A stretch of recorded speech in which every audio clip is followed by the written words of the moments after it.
Hello class, my name is Melissa Peterson. I will be doing a sheep dissection today. Before we get started, I'm just going to have scan the room and then we'll get started.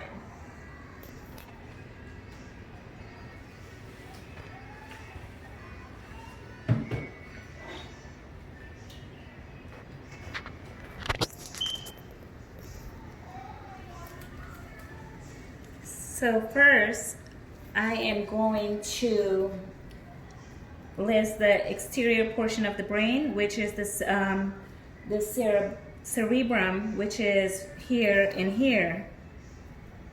It's separated by the longitudinal fissure, which is the line that goes down the middle. The gyrus is the little lumps that you see in the brain.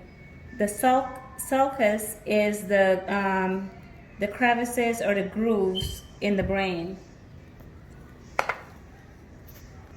So we're going to be discussing the midbrain, and the pendocyl is located in here.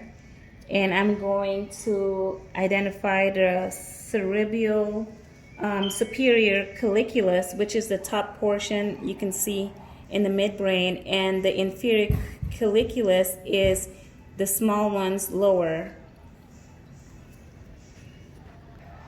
Here is where the pons is located, and right here the medulla oblongata is located. So here we have the cerebellum.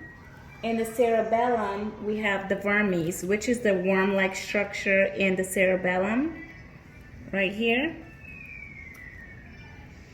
The lateral hemisphere is the side of the brain. So now we're going to be discussing the layers of the meninges. First we have the dura mater, which is this. It's really hard, tough in appearance. Then we have the arachnoid layer, which is like the spiderweb type layer in the brain. And the pia mater is the layer that contains the blood vessels.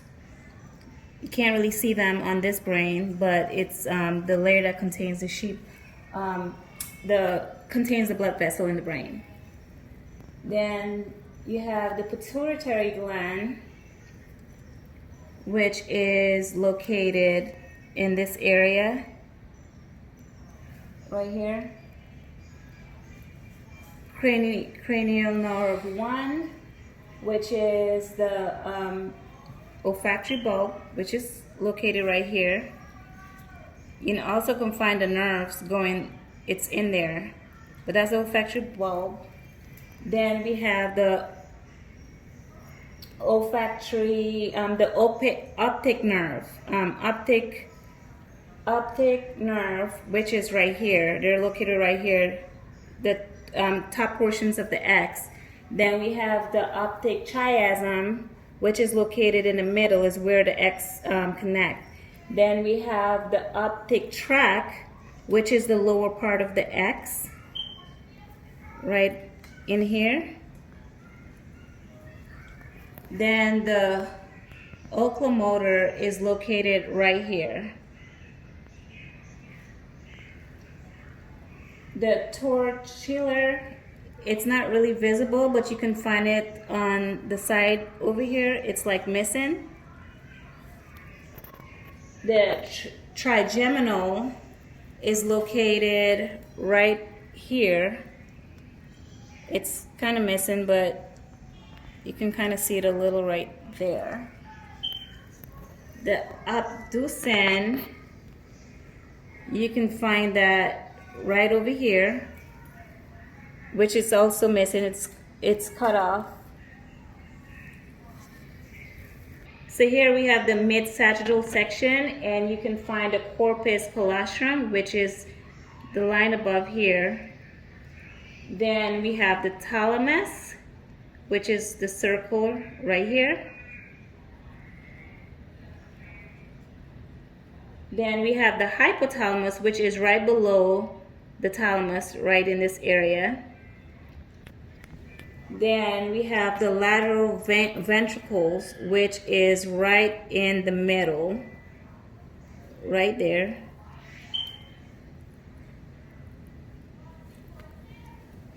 Then we have the septum pellucidum, which is the white layer that connects the tissue.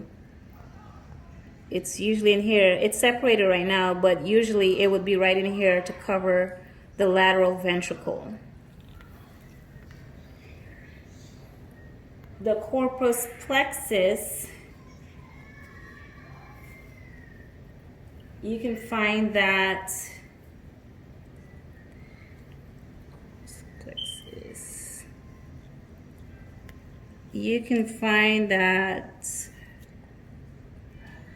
right between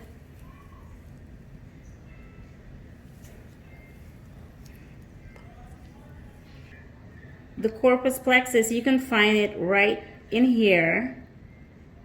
You can't really see it. It's usually a dark layer in there. And then you have and which is also right here, right above here, is also the third ventricle. Down here you have the cerebral aqueducts. And my brain is falling apart, but usually here you would find the fourth ventricle. Here you have the little lines that looks like tree branches. It's called the arbor vitae.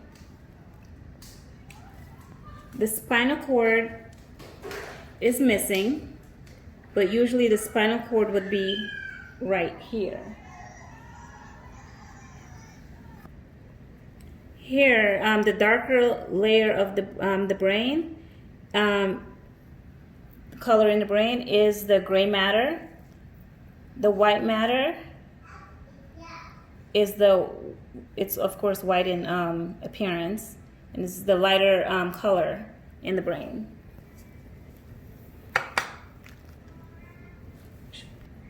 So in the spinal cord, since it's missing, I can't really identify the dorsal and the ventricle roots, but usually the dorsal would have some vein-like structures on the outside, and the vertical would be located in the inside with a few roots-looking things. And that's the end for the video.